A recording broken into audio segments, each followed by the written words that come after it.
Hello, and welcome back to Bedtime and Historian. Tonight, picture a city that cannot sleep. It is early July in the year 1776, and Philadelphia is sweating. The air is thick and still, the kind of heat that presses on the back of the neck and refuses to lift after dark. Behind the closed shutters of a brick state house, a few dozen tired men are arguing about whether to commit an act that could get every one of them hanged. Outside, ordinary people go about their ordinary evening, unaware that a single sheet of paper inside that building is about to rearrange the whole map of their lives. That is where we are going tonight. Not to a battlefield, not yet, but to the quiet, anxious rooms where a holiday you may have grown up with was first invented, almost by accident. Before we drift into it, take a moment to like this video if these slow histories help you fall asleep, and subscribe if you genuinely enjoy what I do here. It honestly helps more than you would think. And if you feel like it, leave a comment with your location and your local time as you listen. There are more sleepless people out there than you might guess, scattered across every time zone, and seeing where everyone is somehow helps the next restless person find their way to this little corner of the night. Now, settle in, loosen your shoulders, let the day you just had slide off you, because it is finished, and there is nothing left in it that needs you tonight. We are going to wander slowly through the story of how the 4th of July came to be, where it came from, who made it, and why a frustrated, frightened, very human group of people decided that an ordinary summer day should become the birthday of a country. Let us begin in that hot state house, in the room they would later call Independence Hall, though nobody called it anything so grand at the time. It was simply the Pennsylvania State House, a working government building with creaking floors and tall windows that were kept shut despite the heat. The men inside had ordered the windows closed for secrecy, which meant they argued in a swelter, fanning themselves with their own papers and swatting at the flies that drifted up from the stable yards nearby. Comfort was not on the agenda. Survival possibly was. These were the delegates of what they called the Continental Congress.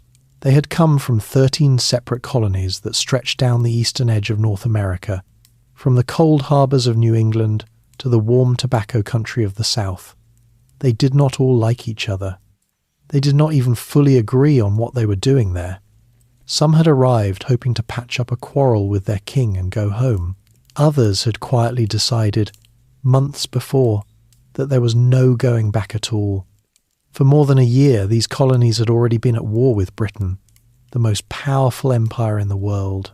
Blood had been spilled at places with names that meant little to anyone outside the region. Small towns and bridges and stone walls where farmers had fired on professional soldiers. And yet, strangely, almost no one had said out loud the one word that would make the war make sense: independence. They had been fighting the king's armies while still claiming to be the king's loyal subjects, insisting they only wanted their old rights restored. It was an awkward position, a bit like punching someone in the face while assuring them you would still like to be friends. By the first days of July, that awkwardness had become impossible to maintain. A resolution sat before the Congress, plain and blunt, declaring that these united colonies were, and by right ought to be, free and independent states. To vote yes was to cross a line from which there was no easy return. It meant treason by the strict letter of British law. It meant that if the rebellion failed, the men in that room would not be remembered as statesmen. They would be remembered, if at all, as traitors who had been caught. So they argued. They argued through the heat and into the evenings. Some delegates spoke of duty and natural rights. Others spoke, more quietly, of their farms, their families, their necks. A tall, red-haired Virginian named Thomas Jefferson sat mostly silent, having already done his part by writing the document they were now picking apart line by line. A short, round, restless lawyer from Massachusetts named John Adams did most of the talking for the cause, because John Adams almost always did most of the talking. And an old man with spectacles and a famously dry tongue, Benjamin Franklin, sat watching it all with the patience of someone who had seen a great many foolish things and a few wise ones. What they were about to do had no clear precedent, Colonies had rebelled before, subjects had overthrown bad rulers before, but here was a collection of ordinary settlements, with no king of their own and no ancient claim to nationhood, proposing to step out of the largest empire on earth and simply declare themselves a new country, founded not on bloodline or conquest, but on an idea written down on paper. It was a gamble so large that even the men making it could hardly believe they were making it. There is one more thing worth understanding about that gathering before we move on. This Congress was not a government in any normal sense. It had no constitution behind it, no power to tax, no army of its own to command at the start, and no clear authority over anyone.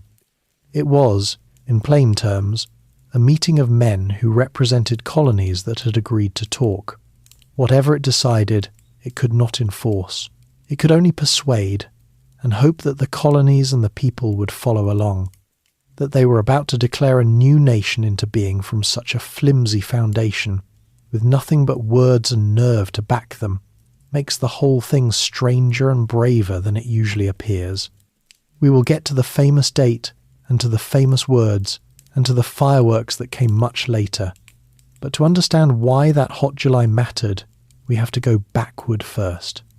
We have to understand the world these colonists lived in, the king they answered to, and the long, slow build-up of small grievances that finally tipped a quarrel into a revolution.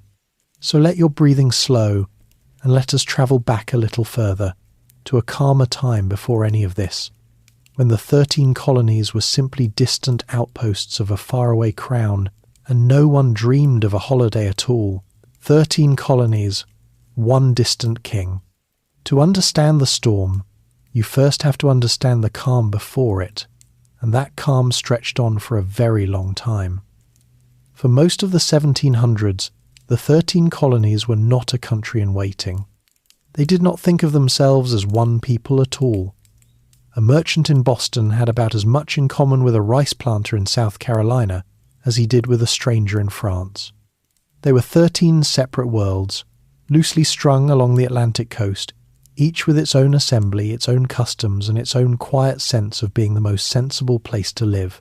What they shared was a king, far across the ocean, in a green and rainy island most colonists would never see.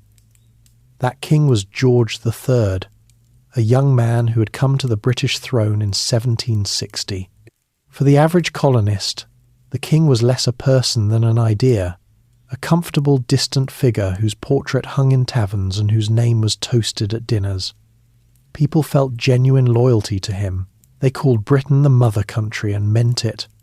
They were proud to be British, proud of British liberty, proud that they belonged to the strongest empire in the world, even if that empire's heart beat 3,000 miles away. Life in these colonies was overwhelmingly rural. 9 out of every 10 colonists worked the land in some fashion. The towns we now think of as great cities were small by the standards of Europe. Philadelphia, the largest, held perhaps 30,000 souls. New York and Boston were smaller still.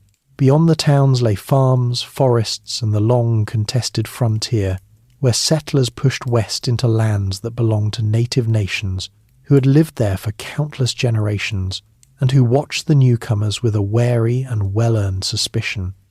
Now, since we are going to spend our whole evening in this century, let us pause just once and look closely at how these people actually lived, because we will not stop to do it again. Colonial society was layered, like a cake nobody had bothered to frost evenly. At the top sat a thin crust of gentry.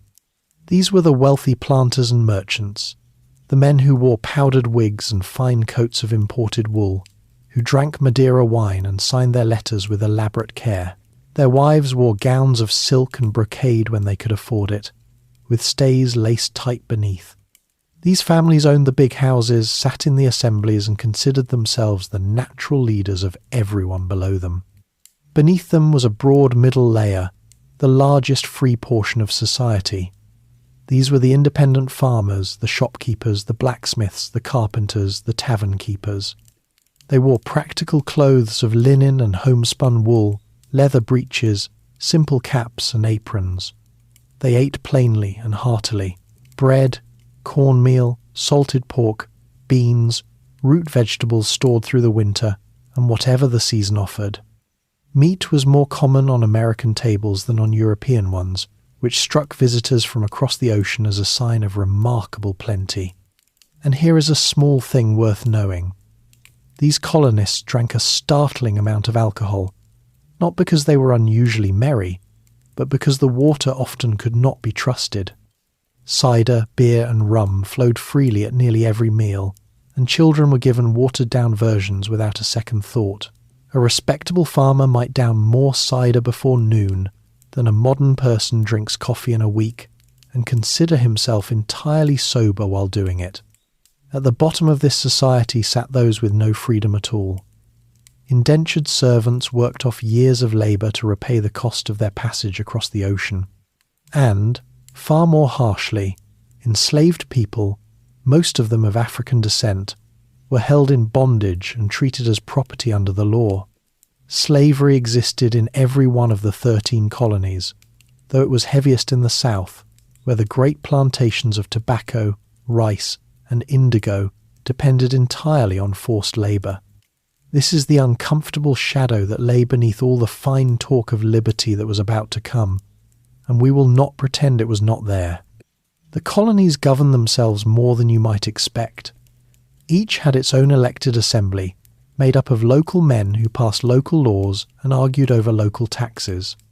The colonists had grown used to a great deal of practical freedom, simply because Britain was so far away and so busy with its own affairs that it mostly left them alone. For decades, London ran the empire on a loose and easy principle. Let the colonies trade, let them grow, collect a little revenue here and there, and do not poke the hornet's nest by interfering too much in their daily lives. This long stretch of neglect, historians sometimes call it salutary neglect, suited everyone. The colonists prospered. Britain grew rich from their trade. The arrangement felt natural, almost permanent. A colonist in the 1750s, if you had told him his grandchildren would tear free of the empire and fire on the king's soldiers, would have laughed in your face and offered you a drink to settle your nerves. And yet beneath the contentment, small differences were already growing. The colonists had begun to think of themselves, in a quiet way, as a particular kind of people. They were used to electing their own leaders. They were used to speaking their minds in their own assemblies. They had developed a strong, stubborn sense that an Englishman's liberties belonged to them just as fully as to anyone born in London, perhaps more so, because they felt they had earned them in a hard new land. It is also easy to picture these colonists as a single kind of people, but they were nothing of the sort. They were a patchwork.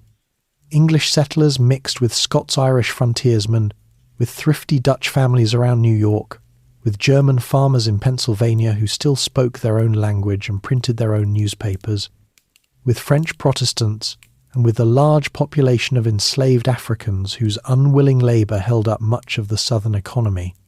They worshipped in a dozen different ways, Anglicans and Congregationalists, and Quakers and Baptists and Presbyterians and more, often distrusting one another heartily.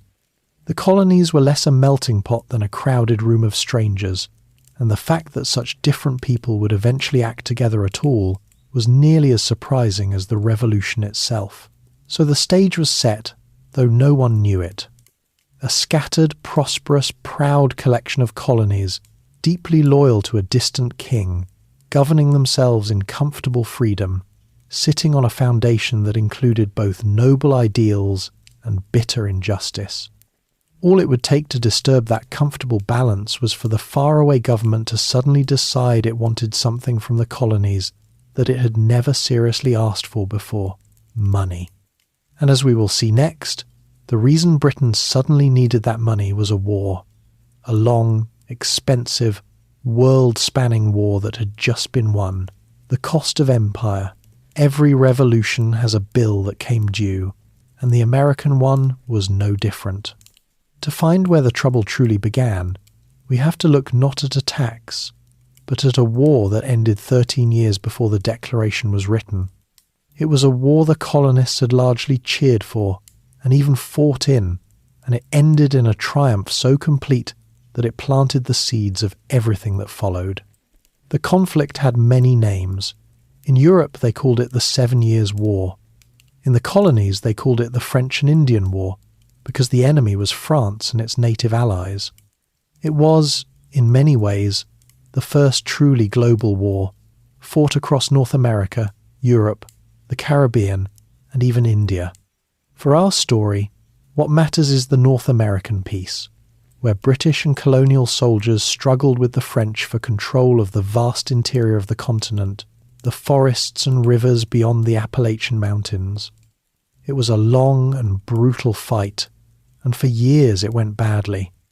A young Virginia officer named George Washington, whom we will meet again later in a very different role, got his first taste of battle in these woods, and his first taste of defeat, but slowly the tide turned.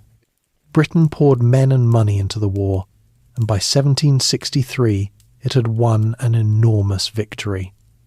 France was driven almost entirely off the North American mainland. Canada became British. The land stretching west to the Mississippi River came under British control. The map was redrawn in Britain's favour on a scale no one had imagined. The colonists were overjoyed. They were prouder than ever to be British. The threat that had loomed over their western frontier for generations was suddenly gone, and they looked forward to spreading out into the newly won lands. It should have been the beginning of a long and happy partnership between the colonies and the Crown. Instead, it was the beginning of the end. The problem was simple, and it was the kind of problem that has soured countless friendships throughout history. The war had been ruinously expensive. Britain emerged victorious but buried under an enormous debt, very nearly double what it had been before the war, and on top of that debt came new costs. The empire now had to govern and defend all that conquered territory, which meant keeping a standing army of thousands of soldiers stationed in North America year after year, at great and continuing expense. In London, the government looked at these mountains of debt and these endless costs and asked a question that seemed, to them, perfectly reasonable. Who should pay for all of this? The war had been fought, after all, in large part to protect the colonies and secure their frontier. The army now stationed in America was there, the government argued, for the colonists' own defence. Surely it was only fair that the colonists themselves contribute a share toward the cost of their own protection. To a tired minister in London, balancing the empire's books, this was common sense. The colonists were among the most lightly taxed people in the entire British world. They paid only a tiny fraction of what a subject living in England paid. Asking them to chip in seemed not just reasonable but generous in its restraint. The government did not intend to crush them. It intended to nudge them, politely but firmly, into helping carry a load that everyone had helped create. But here is where two different worlds, separated by an ocean, simply failed to understand each other. What looked like obvious fairness from a desk in London looked like something very different from a farmhouse in Massachusetts or a counting house in Virginia. The colonists had their own deeply held idea about taxes, an idea drawn from the very British tradition they were so proud of. The principle was this: a free people could only be taxed by their own elected representatives. It was their consent, given through their own assemblies, that made a tax legitimate rather than a simple act of theft. And in the British Parliament, the great lawmaking body that sat in London, the colonists had no representatives at all, not one. They had never elected a single member. So when Parliament began, in the years after the war, to pass laws taxing the colonies directly, the colonists felt the ground shift beneath them. It was not at first about the money. The early taxes were small. It was about the principle. If a distant parliament, in which they had no voice, could reach across the ocean and tax them at will, then their cherished liberties were not really theirs. They held them only at the pleasure of strangers. This is the quiet heart of the whole quarrel, and it is worth holding on to as we go forward. The colonists were not, in the beginning, oppressed in any dramatic way. They were prosperous. They were free. They were proud subjects of a king they loved. But they had come to believe with the stubborn certainty of people who have governed themselves for generations, that liberty meant having a say in the laws that bound you, and the British government, struggling under its debts, had decided to start making laws for them without asking. There was one more insult tucked into the years right after the war, and it stung the frontier especially. Having just won that vast western territory, Britain promptly forbade the colonists from settling in much of it. A royal proclamation drew a line along the crest of the Appalachian Mountains and declared the lands beyond it off-limits, reserved for the native nations in the hope of avoiding costly new wars. To London, it was a sensible economy.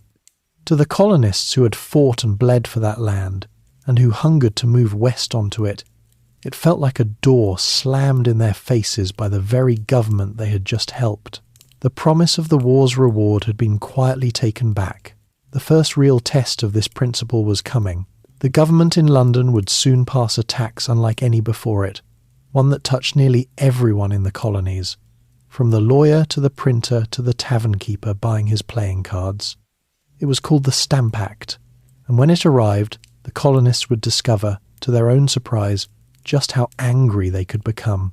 For the first time, the 13 separate worlds would begin, ever so slightly, to turn and look at one another, and to wonder whether they might have more in common than they had ever supposed. Tea, tar, and anger. Anger, like a fire, needs feeding, and over the next 10 years the British government fed it again and again, each time believing it was finally putting the flames out. What followed the war was not a single insult, but a long, grinding series of them. A decade of taxes imposed, protests raised, taxes withdrawn, and then new taxes imposed once more. It was a cycle that slowly turned ordinary colonists, men and women who had never questioned their loyalty, into something they had never expected to become. It began in earnest in 1765 with the Stamp Act. This was a tax that required colonists to buy a special stamped paper for nearly every printed document in their lives. Legal papers, newspapers, licenses, even playing cards and dice. It was clever in a way, because it touched the most influential people in the colonies, the lawyers, the printers, the merchants, the very people best able to make a great deal of noise. And make noise they did. Crowds gathered. Stamp agents were threatened until they resigned. Some were burned in effigy, their straw likenesses strung up and set alight to the cheers of the crowd. For the first time, delegates from 9 colonies met together in New York to protest as one body. The slogan that rang through the streets was simple and unforgettable. No taxation without representation. The protests worked. Parliament, startled by the uproar, repealed the Stamp Act, but it did something else at the same time, something easy to miss in the celebrations. It quietly passed another law declaring that it had the full right to make laws binding the colonies in all cases whatsoever. In other words, it backed down on the tax while insisting it had every right to impose it. The colonists rejoiced too soon. The principle that had alarmed them had not been surrendered at all. It had only been set aside for a moment. 2 years later came a fresh round of taxes, this time on goods imported into the colonies: glass, paint, paper, and tea. The colonists answered with a new and powerful weapon. They simply stopped buying British goods. Up and down the coast, merchants agreed not to import, and households agreed not to purchase. Women, who controlled what came into the home, became quiet soldiers in this campaign, spinning their own cloth and brewing herbal substitutes for tea. It was a boycott on a continental scale, and it bit deep into British trade. Tensions grew sharpest in Boston, a stubborn, crowded port town full of sailors, dock workers, and men with strong opinions. The British sent soldiers to keep order there, which only made things worse, because nothing irritates a proud town like armed strangers patrolling its streets. On a cold evening in March of 1770, a jostling crowd gathered around a small group of nervous British soldiers, taunting them, throwing snowballs and chunks of ice. In the confusion, shots were fired. 5 colonists lay dead in the snow. It was, by the standards of later wars, a tiny event, a street scuffle gone wrong. But the colonists called it the Boston Massacre, and a silversmith named Paul Revere produced a vivid engraving of it that spread far and wide, showing the soldiers firing in a neat, deliberate line upon helpless townspeople. It was not an accurate picture of the chaotic reality. It was, however, an extremely effective one. The dead became martyrs, and the story of British cruelty took root in thousands of minds. For a few years afterward, things actually quieted. Most of the hated taxes were repealed once again, and the colonies settled into an uneasy peace. But Parliament had kept one small tax in place, on tea, simply to prove it still could. And it was tea, of all the homely things in the world, that finally lit the fire that would not go out. In 1773, the British passed a law meant to help a struggling trading company sell its surplus tea cheaply in the colonies. The tea would actually have been less expensive than the smuggled tea many colonists were already drinking. But the colonists saw the trap. To buy the cheap tea was to accept the tax hidden inside its price. And to accept the tax was to accept Parliament's right to impose it. They refused to be bought off with a bargain. In Boston, the matter came to a head in December. Ships loaded with the company's tea sat in the harbour, and the colonists demanded they leave without unloading. The royal governor refused. So on the night of the 16th of December, a band of colonists, some of them thinly disguised as Mohawk people with soot and blankets, boarded the ships in the dark. Calmly and methodically, they broke open the chests of tea and dumped them into the harbour. 340-some chests, a small fortune in tea, spilled into the cold black water. The crowd on the docks watched in near silence. There was no looting, no violence against persons. They destroyed the tea and nothing else, then swept the decks clean and went home. When the news reached London, the patience of the British government finally snapped. This was not a protest. This was the wanton destruction of valuable property by a lawless mob. The response was swift and furious. Parliament passed a series of harsh laws to punish Massachusetts and bring it to heel. The port of Boston was closed entirely until the ruined tea was paid for, choking the town's lifeblood. The colony's self-government was gutted, its town meetings restricted, its officials placed under royal control. The colonists called these laws the Intolerable Acts, and they were meant to isolate and crush rebellious Massachusetts as a warning to all the others. Something quieter than riots was also taking shape in these years, and it would matter more in the end than any single protest. The colonies began to organise networks of letter writers, committees in each town and colony whose job was to keep one another informed, to share news and grievances quickly across the long distances that had always kept them apart. A man named Samuel Adams of Boston was a tireless builder of these networks. Through this steady stream of letters, an injury in one colony could become known and felt in all the others within weeks. It was a slow nervous system growing across the continent, and it meant that when the crisis finally broke, the colonies were already, in a sense, in the habit of speaking to each other. But the punishment did the opposite of what it intended. Instead of frightening the other colonies into obedience, it horrified them. If Britain could do this to Boston, closing its port, stripping its government, quartering soldiers among its people, then Britain could do it to any of them. For the first time, the 13 separate worlds felt a shared chill of fear, and they began to understand that an injury to one might truly be an injury to all. The quarrel was no longer Boston's alone. It was becoming everyone's. A continent begins to gather. Out of fear came the first true act of unity, and it took the form of something very ordinary. A meeting. In the late summer of 1774, as Boston choked under its closed port, the other colonies decided they could no longer face Britain one by one. They would have to talk to each other, openly and as equals. For the first time in their history, they called for a Congress, a gathering of delegates from across the colonies, to meet in Philadelphia and decide together what to do. This was the First Continental Congress, and we should not imagine it as a band of fiery revolutionaries plotting to overthrow a king. Quite the opposite. Most of the 50-some men who gathered in Philadelphia that September were cautious, respectable, and deeply reluctant. They were lawyers and planters and merchants, pillars of their communities, the sort of men who owned property and feared disorder. Many of them wanted nothing more than to restore the comfortable old relationship with Britain, the one that had worked so well for so long.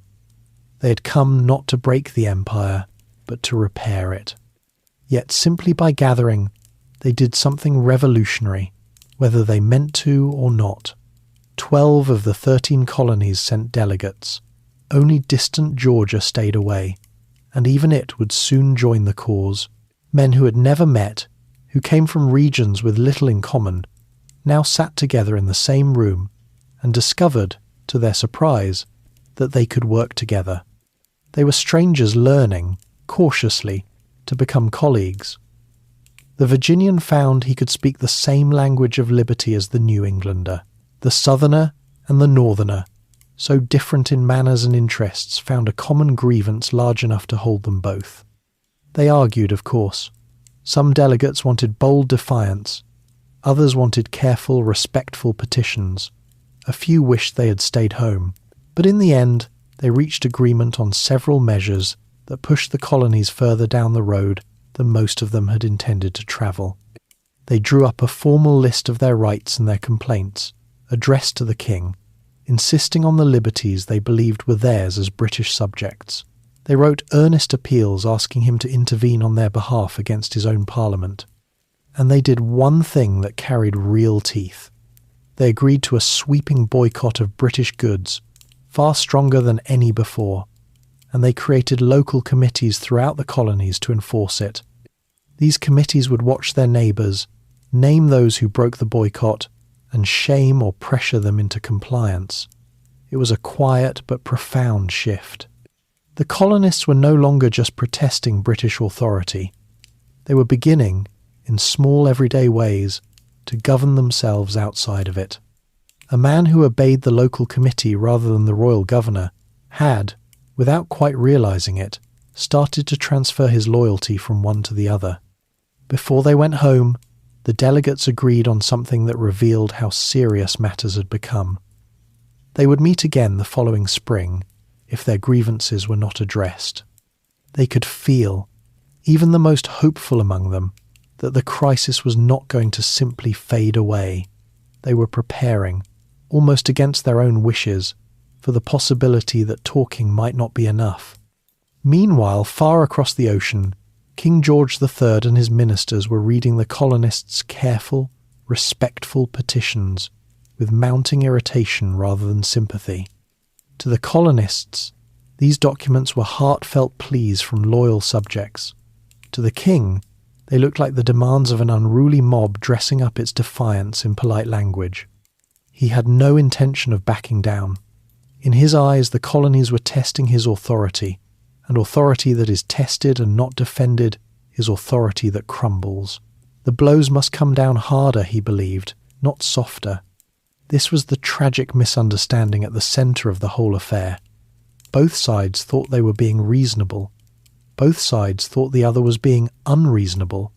The colonists believed they were defending ancient British liberties against a government that had lost its way. The king believed he was defending lawful order against ingratitude and rebellion. Neither was simply lying, and neither could see the situation through the other's eyes. And when two proud parties each become certain that they are the wronged one, compromise grows harder by the day. As that long winter of 1774 turned towards spring, the mood in the colonies darkened and sharpened. Militias, the local part-time citizen soldiers, began to drill more seriously on village greens. Towns quietly gathered stores of gunpowder, musket balls, and cannon, hiding them away in barns and cellars and meeting houses against a day they hoped would not come. In Massachusetts especially, the air grew tense and watchful. The British general in Boston knew the colonists were stockpiling weapons in the countryside, and he knew that sooner or later he would have to do something about it. Everyone could feel the storm gathering, even those who prayed it would pass. The colonists were not yet seeking independence. The vast majority still hoped, even now, for some reconciliation, some last-minute return to the old easy days. But they were arming themselves all the same, because hope is one thing and prudence is another, and a wise man prepares for the worst while praying for the best. What is striking, looking back, is that the men of this Congress had no legal right to do most of what they did. No law had given them the power to organize boycotts, to create enforcement committees, or to speak for the colonies as a whole. They simply assumed that power, acting as though they had the authority and daring anyone to say otherwise. In doing so, they were quietly building, out of thin air, the beginnings of a new kind of government that answered to the colonists rather than to the crown. It was revolution by committee, conducted in the dry language of resolutions and petitions, and it advanced so gradually that many of the men taking part hardly noticed how far they had travelled. The next move would not come from a meeting hall or a printing press. It would come from a column of British soldiers marching out of Boston in the grey light before dawn, on a mission they thought would be simple toward a small town whose name almost no one outside Massachusetts had ever heard. And when those soldiers met a thin line of nervous colonial militiamen on a village green, someone, no one ever knew who, would pull a trigger, and the long argument would become a war. Shots on the green. On the night of the 18th of April, in 1775, the long argument finally ran out of words. The British general in Boston named Thomas Gage had decided to act. He had learned that the colonists were storing weapons and gunpowder in the town of Concord, some miles to the northwest, and he meant to seize them before they could be used. He also hoped to arrest a few of the troublesome leaders of the resistance who were known to be in the area. So he gathered several hundred of his soldiers and sent them marching out of Boston in the darkness, quietly, he hoped, before anyone could raise the alarm. But the colonists had been watching for exactly this. Boston was a town that kept few secrets, and the Patriots had built a network of riders ready to spread word the moment the soldiers moved. As the British columns formed up in the night, the warning went out across the countryside. A silversmith named Paul Revere was among those who rode through the dark, rousing households and militia captains, carrying the message from village to village. By the time the British soldiers were on the road, the alarm had outrun them, and the countryside ahead was waking, arming and gathering. In the small town of Lexington, on the road to Concord, a handful of local militiamen assembled on the village green in the cold hour before dawn. There were perhaps 70 of them, ordinary farmers and tradesmen with their own muskets, facing a force of British regulars many times their number. They were not there to start a war. Most accounts suggest they intended only to make a silent show of presence, and their commander, seeing how badly they were outnumbered, had even begun to order them to disperse and go home. And then a shot rang out. To this day, no one knows who fired it. It may have been a nervous finger on either side, a musket discharged by accident, a single panicked instant. It hardly mattered. At the sound of that one shot, the tense discipline broke. The British soldiers fired a volley, then another. When the smoke cleared on Lexington Green, 8 colonists lay dead and others wounded, and the militia had scattered. The first blood of the revolution had been spilled, almost by accident, in a confused moment that no one had planned and no one could undo. The British marched on to Concord, but the day did not go as they had imagined. The militias of the surrounding towns were pouring in now, hundreds of them, then thousands, gathering from every direction. At a bridge outside Concord, colonial militiamen and British soldiers exchanged fire again, and this time it was the British who fell back. Their mission accomplished little. Most of the weapons they had come to seize had already been moved and hidden. It was the long march back to Boston that turned a skirmish into a disaster for the British. All along the road, colonial militiamen crouched behind stone walls, trees and farmhouses, firing at the retreating column and then slipping away before they could be caught. The British soldiers, trained for orderly battles in open fields, found themselves marching for miles through a deadly unseen gauntlet, harried at every turn by an enemy they could rarely even see. By the time they staggered back into Boston, exhausted and bloodied, hundreds of them had been killed or wounded. The day that was meant to be a simple raid had become a humiliation and, worse, a beginning. News of Lexington and Concord raced through the colonies like fire through dry grass. Riders carried the story south, and as it spread, the militias of New England converged on Boston, surrounding the town and trapping the British Army inside it. Almost overnight, without anyone formally declaring it, there was a war. Thousands of armed colonists now besieged the king's soldiers, and there could be no pretending this was just another protest. In the midst of this, the Second Continental Congress gathered in Philadelphia, as the delegates had agreed it might. But it met a changed world from the one the First Congress had known. The first gathering had debated petitions and boycotts. This one found itself, almost immediately, having to manage an actual war. There was an army outside Boston, but it was a loose collection of New England militias with no central command, no steady supply, and no clear authority over it. Someone had to take charge of it, and quickly, before it dissolved. And so the Congress made one of the most important decisions in its history, and a shrewd one. It chose to adopt the New England militia as a true continental army, belonging to all the colonies together, and it appointed a commander to lead it. The man it chose was a tall, dignified Virginia planter, with real military experience from the old French and Indian War, a man respected for his steadiness and his sober judgment. His name was George Washington.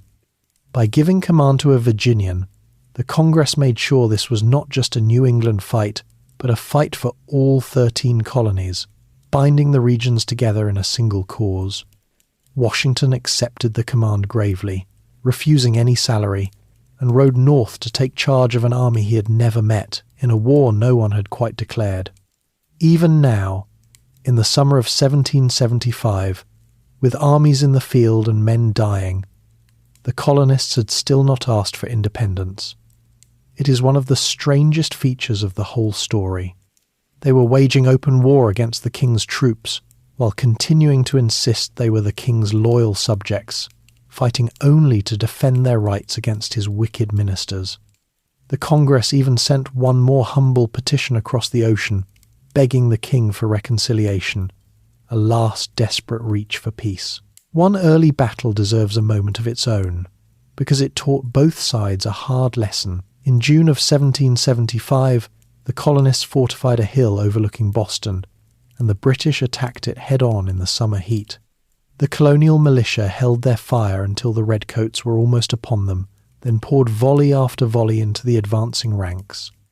The British took the hill in the end, but only on their third assault, and at a terrible cost in dead and wounded officers and men. The colonists lost the ground, but proved something they badly needed to prove. Ordinary farmers, properly placed, could stand against the finest professional soldiers in the world and make them pay dearly. After that day, neither side could pretend this would be a short or easy war. The king's answer, when it came, slammed the door for good. He refused even to receive the petition.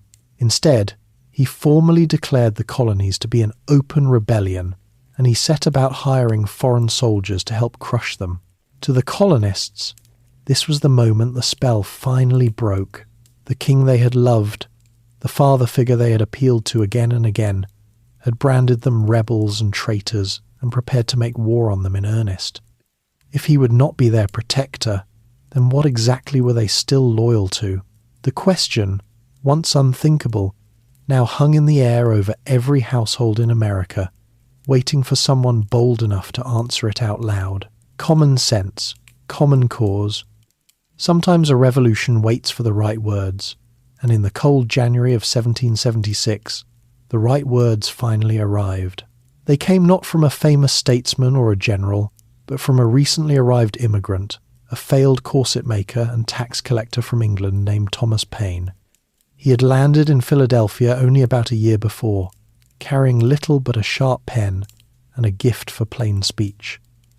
and with one small pamphlet, he changed the way ordinary colonists thought about everything. The pamphlet was called Common Sense, and its title told you its whole strategy. Until then, the colonists had argued about their quarrel with Britain in cautious, lawyerly terms. They spoke of charters and rights, and the proper relationship between Parliament and the assemblies. It was the language of educated men, full of careful distinctions, and it always stopped short of the one conclusion that frightened everyone. Paine swept all of that aside. He wrote not for the lawyers but for the farmer and the shopkeeper, in language anyone could understand, and he said the thing out loud that most people had only dared to think. His argument was bold and simple. It was, he wrote, plain absurd for an entire continent to be ruled forever by a small distant island.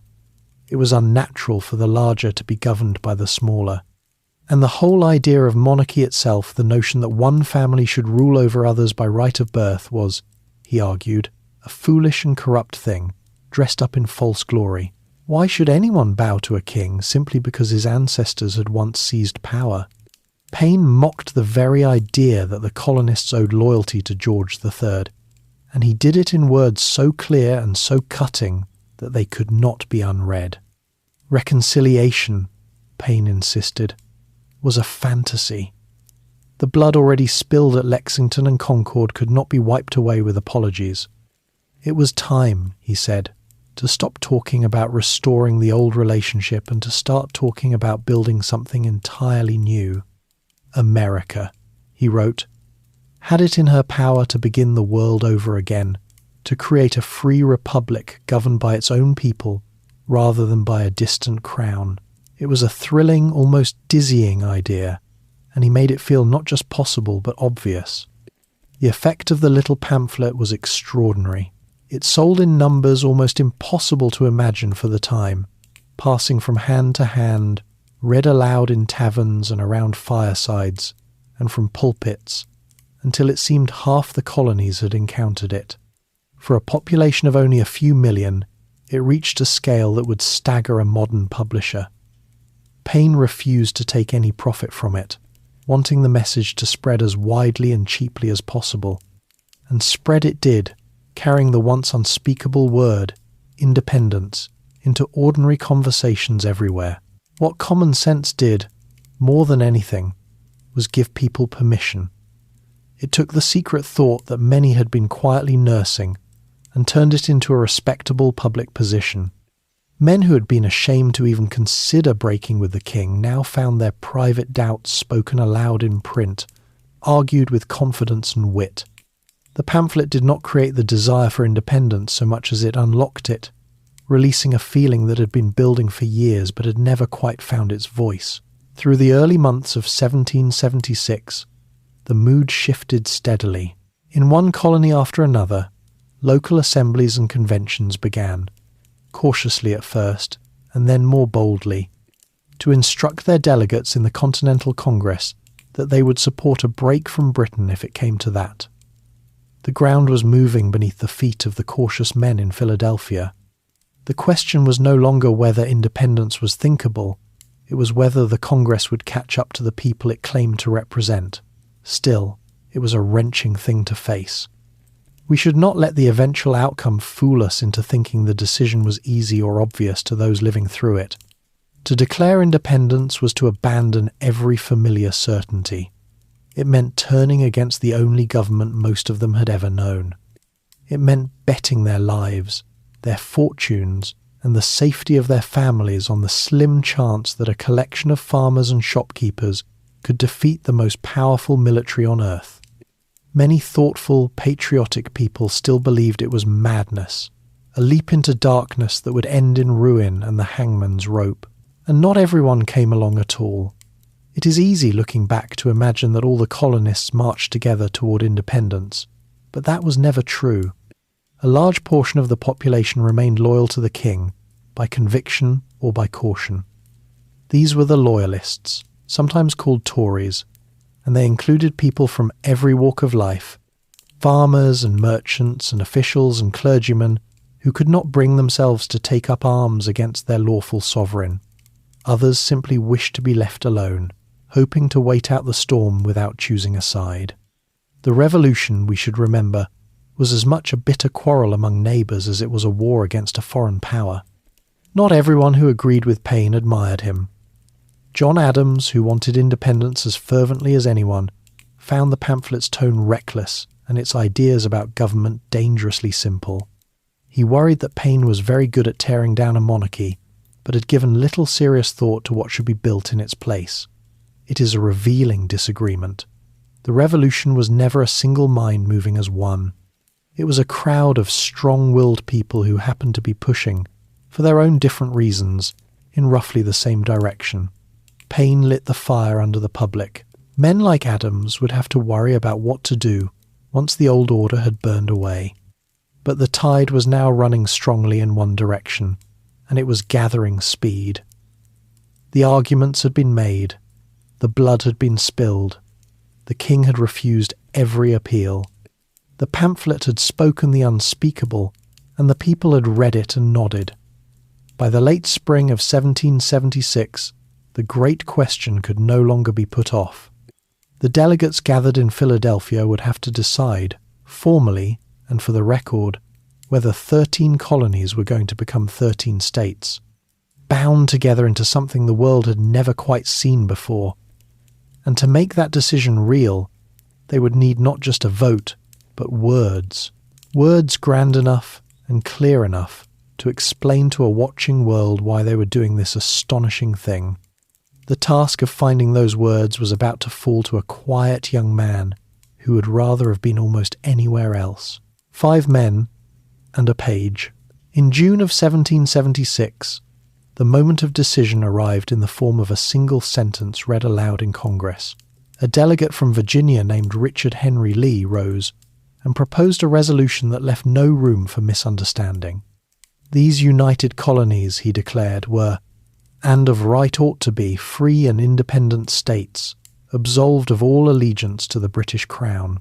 There it was at last, the unspeakable thing spoken on the floor of Congress itself, plain and unadorned. The room did not erupt in agreement. Independence was popular now, but it was not yet unanimous, and several colonies had not yet received permission from home to vote for so final a step. So the Congress did a sensible thing. It postponed the final vote for a few weeks to give the hesitant colonies time to make up their minds. But it did not simply wait. While the delegates paused, they appointed a small committee to prepare a document, a formal declaration explaining the reasons for independence, so that if and when the vote passed, the words would be ready. This committee had 5 members, and they are worth knowing. There was Benjamin Franklin, the oldest and most famous, a printer turned philosopher and diplomat, witty and worldly and tired. There was John Adams of Massachusetts, sharp, blunt, and tireless, the man who had pushed for independence harder than almost anyone. There was Roger Sherman of Connecticut, a plain, self-taught man respected for his steady judgment. There was Robert Livingston of New York, well-connected and cautious. And there was the youngest of them, a tall, quiet Virginian of 33, with reddish hair and a dislike of public speaking, named Thomas Jefferson. The committee agreed quickly that one person should write the first draft, and they turned to Jefferson. He was not the obvious choice by fame or seniority, but he had a reputation for writing with unusual grace and force. John Adams, who could easily have claimed the task, later said he had urged Jefferson to do it for several practical reasons. Jefferson was a Virginian, and it was wise to have a Southerner author such a document. Jefferson was well liked, while Adams cheerfully admitted that he himself was not. And, Adams said, Jefferson could simply write 10 times better than he could, so the duty fell to the youngest man in the room. Jefferson took rooms on the 2nd floor of a bricklayer's house on the edge of Philadelphia, away from the noise of the city centre, and there, over about 2.5 weeks in June, he wrote. He worked at a small portable writing desk of his own design, a clever folding box that rested on his lap, and on it he composed some of the most consequential sentences in the English language. He did not think, at the time, that he was producing a masterpiece for the ages. He thought he was drafting a practical political document under a deadline, and he later insisted he had not copied from any book but had simply tried to express the common sense of the matter as plainly as he could. What he produced was something more than a list of complaints, though it contained a long list of those too, a careful catalogue of the king's offences meant to justify the break. The heart of the document came near the beginning, in a few sentences that reached beyond the quarrel of the moment to state a principle. He wrote that certain truths were self-evident, that all men are created equal, that they are endowed with certain unalienable rights, among them life, liberty, and the pursuit of happiness, that governments exist to secure these rights and draw their just powers from the consent of the governed, and that when a government destroys these ends, the people have the right to alter or abolish it and build anew. These were not entirely new ideas. Jefferson was drawing on a whole tradition of political philosophy, on thinkers who had argued about natural rights and the proper foundations of government. But he gathered those ideas and pressed them into a few clear, ringing sentences, and in doing so he gave the revolution a soul. The break with Britain was no longer just about taxes and representation. It was about a vision of how human beings ought to govern themselves, founded on equality and consent rather than on birth and force. There was, of course, a vast and painful gap between those soaring words and the world that wrote them. The man who wrote that all men are created equal held more than 100 human beings in slavery on his own land, and would for the rest of his life.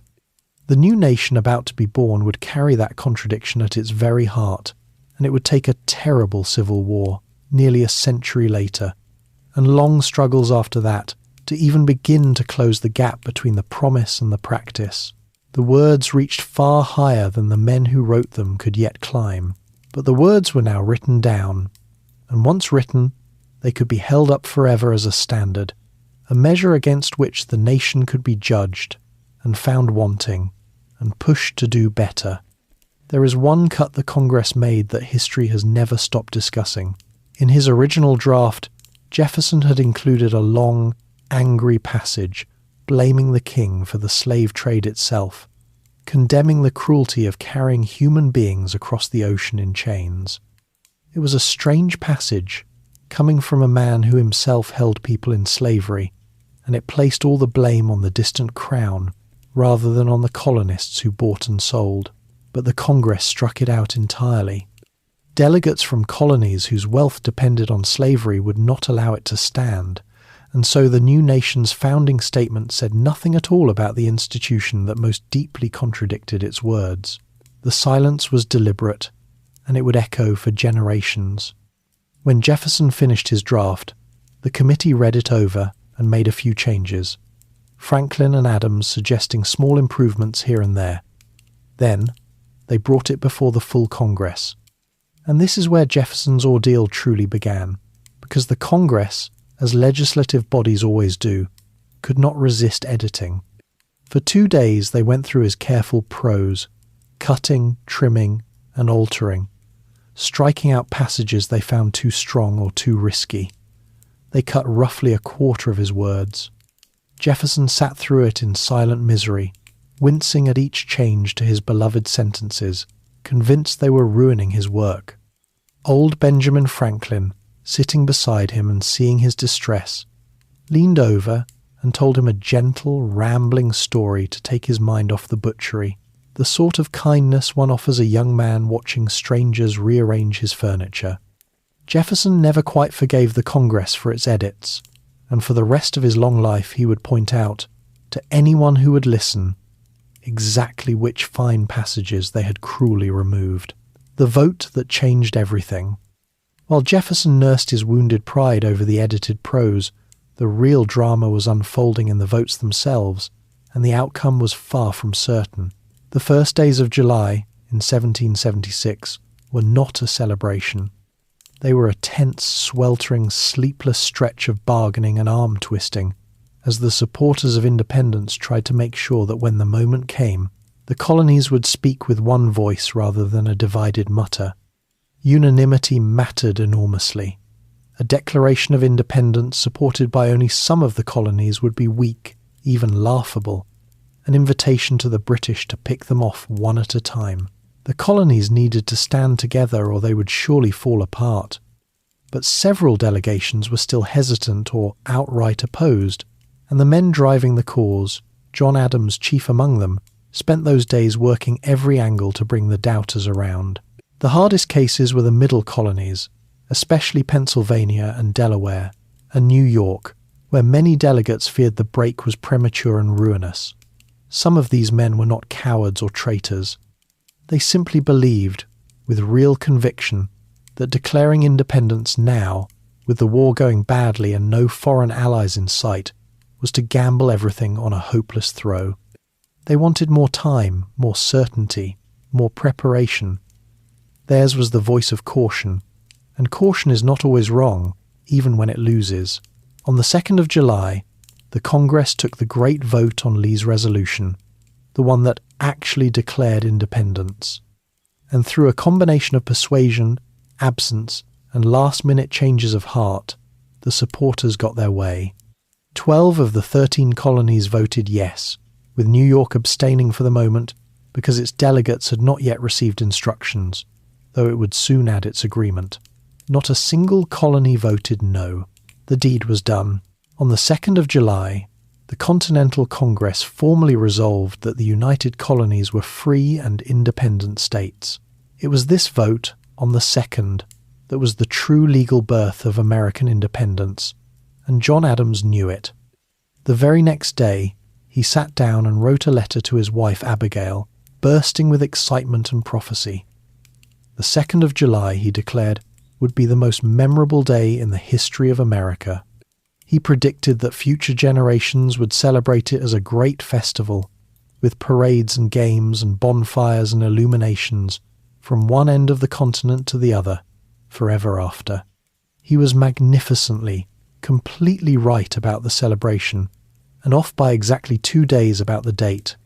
Generations of Americans would indeed throw exactly the kind of party he imagined, only they would throw it on the 4th, while the 2nd of July passed quietly by, unremembered, the forgotten true birthday of the nation. Why the 4th then, and not the 2nd? Because after voting for independence on the 2nd, the Congress still had to approve the actual text of the document explaining it. The declaration Jefferson had drafted, and they had spent 2 days editing. That work of revision and approval finished on the 4th of July. On that day, the Congress adopted the final wording of the Declaration of Independence, the Statement of Reasons, the Catalogue of Grievances, the ringing words about equality and rights. And because the date the 4th was printed at the top of the document, it was the 4th, not the 2nd, that lodged itself in the public memory. The paper outlasted the vote, and so the paper's date became the holiday. On that day, the Declaration was sent off to be printed. A Philadelphia printer named John Dunlap worked through the night to produce the first copies, broadsides as they were called, single large sheets meant to be distributed and read aloud. Only one signature appeared on these first printed copies, that of John Hancock, the President of the Congress, whose name was attached as the presiding officer. The bold, oversized signature that legend later attached to Hancock belongs to a different copy, but the idea behind it is true enough. Someone had to put his name first and largest at the top of an act of treason, and Hancock did it without flinching. In the days that followed, the printed declaration spread outward across the new states, carried by riders and ships to every town and army camp. It was read aloud in public squares to gathered crowds, who responded with cheers, with the ringing of bells, with bonfires and the firing of muskets into the summer sky. In several places, crowds tore down the symbols of royal authority. In New York, a statue of King George III on horseback was pulled to the ground, and, in a fittingly practical touch, much of its lead was later melted down to make musket balls for the army. The king who had ruled them was thus turned, quite literally, into ammunition to be fired back at his own soldiers. As for the famous signing, with all the delegates putting their names to a grand parchment copy, that came later, not on the 4th at all.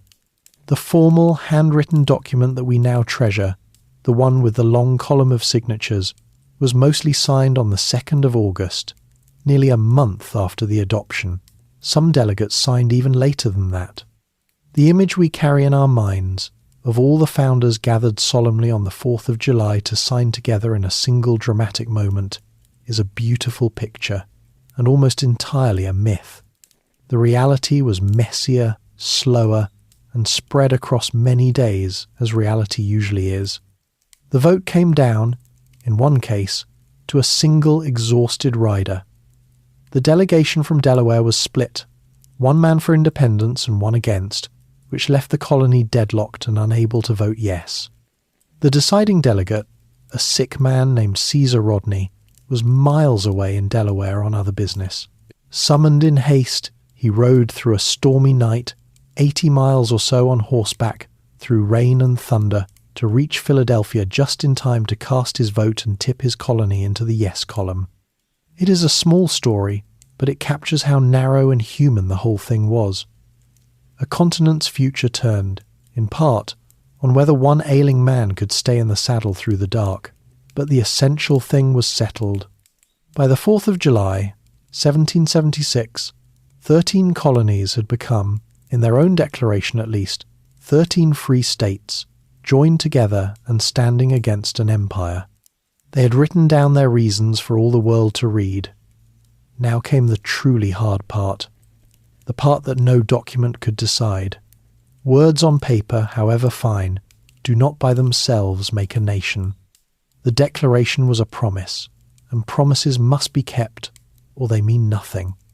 To make these words real, the new states would have to win a long, brutal war against the very power they had just defied. And in that summer of 1776, with British ships gathering off the coast, that war was going very badly indeed. Words tested by fire. A declaration is only as good as the swords that defend it, and in the months right after that hopeful July, the swords of the new nation were nearly broken. It is one of the quieter ironies of the story that the United States declared its independence at almost the lowest point of its military fortunes. The ink was barely dry on the Declaration when the war turned grim, and for years afterward the survival of the new nation hung by a thread. That very summer, even as the Declaration was being read aloud in town squares, the largest British fleet and army ever sent across the Atlantic was arriving off the coast of New York. Tens of thousands of professional soldiers and sailors, the finest the empire could field, descended on the harbour. George Washington and his ragged, inexperienced Continental Army were no match for them in open battle, and through the late summer and autumn, the Americans were beaten again and again. They lost New York. They lost battle after battle. Washington was forced into a long, miserable retreat across New Jersey, his army shrinking by the day as discouraged men deserted and enlistments expired. By the cold December of 1776, the cause seemed all but lost. Washington's army was a freezing, hungry remnant, perhaps a few thousand effective men where there had been many more. The British settled into comfortable winter quarters, confident that the rebellion was collapsing on its own. It was in this desperate moment, with the revolution apparently dying, that Washington made one of the boldest decisions of his life. On a frigid Christmas night, he ferried his men across the ice-choked Delaware River in the dark and struck a surprised garrison at Trenton at dawn. The small victory, and another soon after, did little to change the strategic picture, but they did something perhaps more important. They proved the cause was not dead, and they gave the exhausted patriots a reason to keep fighting through the winter. The war that followed was long, and it tested everything the Declaration had promised. It dragged on for years, far longer than anyone in that hopeful summer had imagined. There were terrible winters, the most famous of them at Valley Forge, where Washington's army endured cold and hunger and disease while holding itself together by sheer will and stubborn discipline. There were defeats and retreats and dark stretches when the whole enterprise seemed about to dissolve. The romantic picture of a united people rising up and quickly throwing off a tyrant bears little resemblance to the grinding, uncertain reality of those years. The turning point came not from a single battle alone, but from what one important victory unlocked. In the autumn of 1777, an entire British army was surrounded and forced to surrender at Saratoga in upstate New York. The news of this stunning American victory travelled across the ocean and accomplished something the Americans could never have managed by force alone. It convinced France, Britain's old rival, that the Americans might actually win, and that it was worth helping them do it. France entered the war on the American side, bringing money, supplies, ships and trained soldiers. What had been a colonial rebellion now became part of a wider global war that stretched Britain's resources thin across the world. With French help, the long struggle slowly tilted. It still took years more of hard campaigning, much of it in the southern states, where the war grew especially bitter, and the fighting often pitted neighbour against neighbour in a vicious civil conflict beneath the larger one. But in the autumn of 1781, the combined American and French forces trapped a major British army at Yorktown, in Virginia, with a French fleet blocking any escape by sea. After a siege, the British army surrendered. It was not, strictly speaking, the end of all fighting, but it broke Britain's will to continue. The cost of the war had grown too high, and the appetite for it in London had drained away. It took 2 more years of negotiation before the peace was formal. In 1783, Britain finally signed a treaty recognising the independence of the United States. 8 years after the first shots on Lexington Green, 7 years after the declaration, the war was over, and the thing those delegates had declared in that hot Philadelphia room had, against long odds, come true. The promise written on paper in 1776 had been kept, paid for in blood across a continent. It is worth pausing on just how unlikely the whole outcome had been. The new nation had defeated the most powerful empire on earth, but it had done so by the narrowest of margins, through a combination of stubborn endurance, foreign aid, British miscalculation, and no small amount of luck. Had any number of things gone differently, the Declaration of Independence would be remembered today, if at all, as the doomed manifesto of a failed rebellion, and its signers as traitors who paid for their boldness on the gallows. They had wagered everything, and they had barely won. The war was not fought by uniformed soldiers alone, and it is worth remembering who else carried it. Black Americans served on both sides, some fighting for the Patriots in hope of liberty, others answering a British offer of freedom to any enslaved person who would take up arms against the rebels. Women kept farms and shops running while the men were away, sewed and gathered supplies, nursed the wounded, and sometimes followed the army to cook and wash and tend the camp. Boys carried messages and powder. The endurance that finally won the war was not only the endurance of generals and famous names, it was the stubborn persistence of countless ordinary people who simply refused, year after weary year, to give up, and so the words survived their test by fire. The principles Jefferson had pressed into those few sentences, equality, unalienable rights, government by consent, were no longer just the hopeful claims of men with no power to back them. They were now the founding creed of an actual independent nation, free to govern itself and to begin the long, difficult work of trying to live up to its own promises. The 4th of July had become not just the date on a document, but the birthday of a country that had fought to make that document mean something. And almost from the very beginning, even while the war still raged, Americans had begun, in their own scattered ways, to mark the day. It is to those first celebrations, the humble ancestors of every parade and firework that followed, that we now turn. The first fireworks.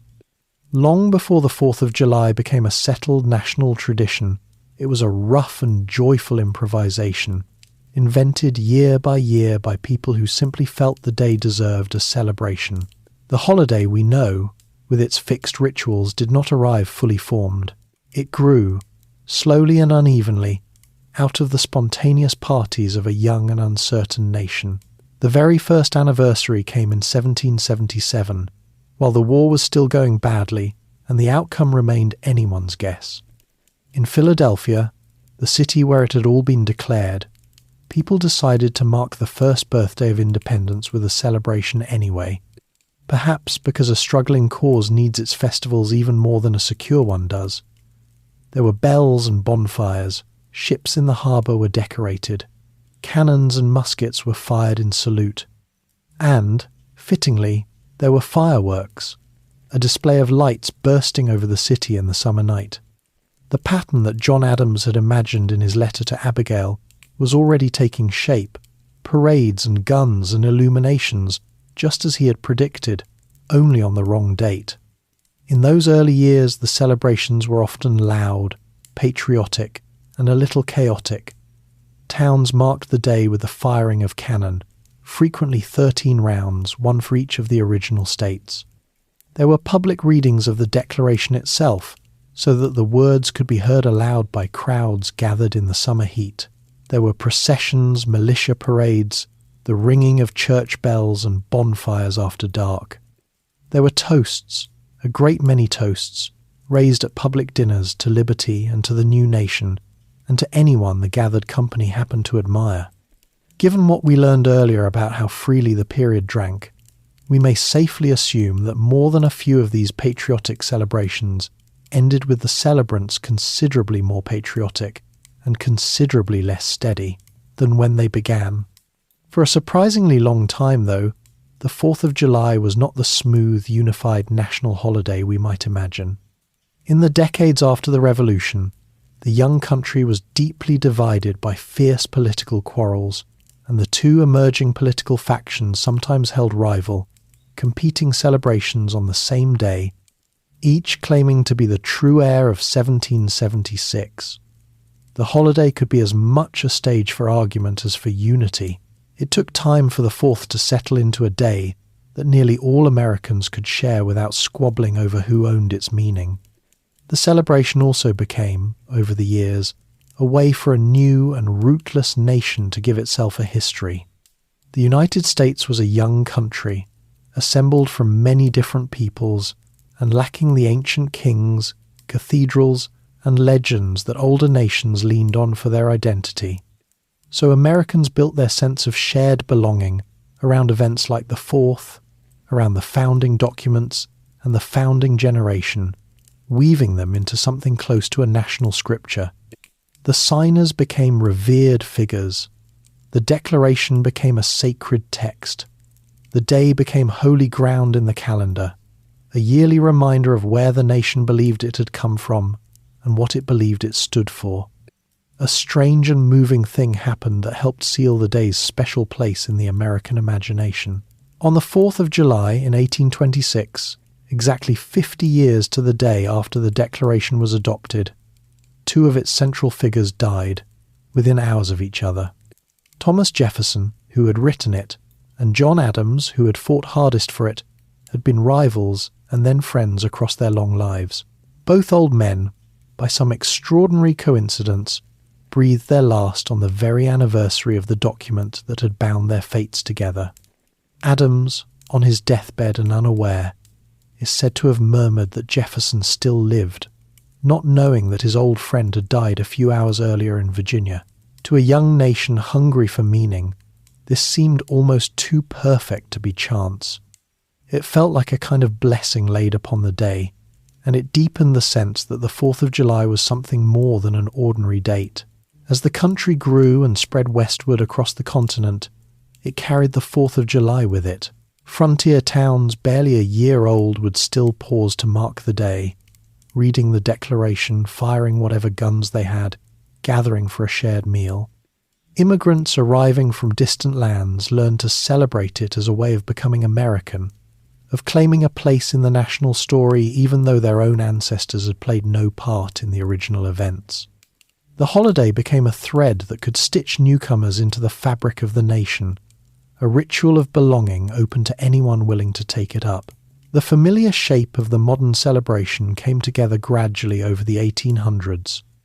The grand outdoor picnic, the community gathering, the patriotic speech, the brass band, the evening fireworks display became fixed features of the day across the country. Fireworks in particular became the signature of the 4th, the bursting lights in the night sky that drew everyone outdoors to watch together, children and grandparents alike, faces turned up to the same glowing sky. It was a celebration built for crowds, for shared open-air joy, for the simple pleasure of a community marking something together. For its first long stretch, the holiday had no official blessing at all. Congress did not declare it. No law required it. It was, purely and simply, a thing the people decided to do on their own, gathering each summer out of habit and feeling rather than instruction. Even the name took time to settle. People spoke of the anniversary, or the glorious 4th, or simply the 4th of July, long before Independence Day became the common term. The day grew the way folk traditions usually grow, not handed down from above but built up from below, one community's celebration at a time, until the custom was so firmly rooted that the government had little to do but eventually nod and make it official. And in time, the government formally recognised what the people had long since decided on their own. Decades after the Revolution, Congress at last made Independence Day an official holiday, and later still a paid one, so that working people could enjoy it without losing their wages. But the truth is that the official recognition only confirmed a tradition the people had already built for themselves, year by year, bonfire by bonfire, since that first uncertain summer of 1777. The 4th of July was a holiday made from the bottom up, invented by ordinary Americans who simply felt that the birth of their country deserved to be remembered with light and noise and gathering. What began as the date on a contested piece of paper had become, through long habit and deep feeling, the most American day of the year, a living 4th of July. And so we come, at last, to the long afterlife of that hot summer in Philadelphia, and to what the 4th of July came to mean across the centuries that followed. For a holiday born from a single sheet of paper, it has carried an astonishing amount of weight, and it has never stopped being argued over, which is perhaps the most fitting tribute a nation founded on argument could ask for. From the beginning, the 4th has lived a kind of double life. It is, on one hand, a day of simple pleasures, of family gatherings and backyard meals, of children waving small flags and waiting impatiently for dark and the fireworks. It is summer itself, warm and easy, a day off in the heart of the year. But woven through that lightness has always been a deeper current, a yearly invitation to remember what the country claimed to be about, and to ask, quietly or loudly, how far it has come toward keeping its word. That deeper current has often been uncomfortable, and rightly so. The Declaration had announced, in its most famous line, that all men are created equal, and yet the nation that issued it permitted slavery, denied women a voice in government, and pushed native peoples off their lands. The gap between the promise and the reality was vast, and it did not go unnoticed. Over the generations, the very words of the Declaration became a tool in the hands of those who had been left out of its promise. People who were denied equality pointed straight at that famous sentence and asked the nation to explain itself, to live up to the standard it had set and then failed to meet. This is perhaps the most remarkable thing about what Jefferson wrote in that rented room. Because he had reached so much higher than the world of his own day could climb, his words became a permanent challenge, a measuring stick that later generations could hold against their own society and find it wanting. Movements for the abolition of slavery, for the rights of women, for the rights of working people, for civil rights, all returned again and again to the language of 1776, insisting that the promise of equality be extended to those it had originally excluded. The 4th of July, in this way, became not just a celebration of what had been achieved, but a yearly reminder of what had been promised and not yet delivered. One of the most powerful moments in this long conversation came when a man who had himself escaped slavery was asked to speak on the 4th of July. And instead of simple praise, he turned the day's meaning into a searching question. He asked what the 4th of July truly meant to those who were still enslaved, for whom the talk of liberty and equality rang hollow.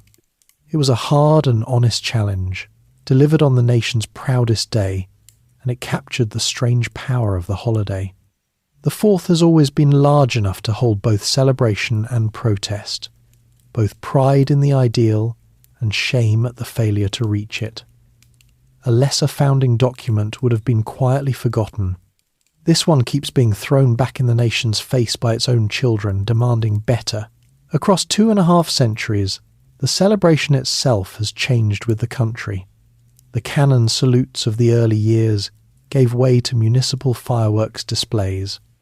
The political dinners gave way to parades and concerts and ball games. New traditions grew up around the day. The outdoor cookout, the trip to the lake or the shore, the great public gatherings in cities and small towns alike. The holiday absorbed the character of each new era while keeping its essential shape, a day in high summer when the country pauses to look at itself, in the company of family and neighbours, beneath a sky full of light. It is worth remembering, at the close, just how improbable the whole thing was. The men who set this in motion did not know they were founding a tradition that would outlast them by centuries. They were frightened, divided, and far from certain of success. They argued bitterly, edited each other's words, gambled their lives on a war they were losing, and carried within their great achievement a deep moral contradiction they could not resolve. They were not marble statues. They were anxious, flawed, ambitious, sometimes petty human beings who nonetheless managed, in a hot room over a few July days, to write down an idea about human equality and self-government so powerful that it has refused to die. That is, in the end, what the 4th of July commemorates. Not a perfect nation, for there has never been one, and not a flawless founding, for the founders themselves would be the first to be embarrassed by some of what they did and left undone. It commemorates a beginning and a promise, the decision of a scattered, ordinary people to govern themselves rather than be governed from afar, and to anchor that decision in a claim about the dignity and equality of human beings. The work of making that claim true was left unfinished, deliberately so, handed down from one generation to the next, like an inheritance that can never quite be spent. And the influence of those few sentences did not stop at the water's edge. The idea that a people could declare their own independence and ground it in a claim about universal human rights proved impossible to contain. It rippled outward across the world. The French, a little over a decade later, would launch their own revolution with their own ringing declaration of the rights of man.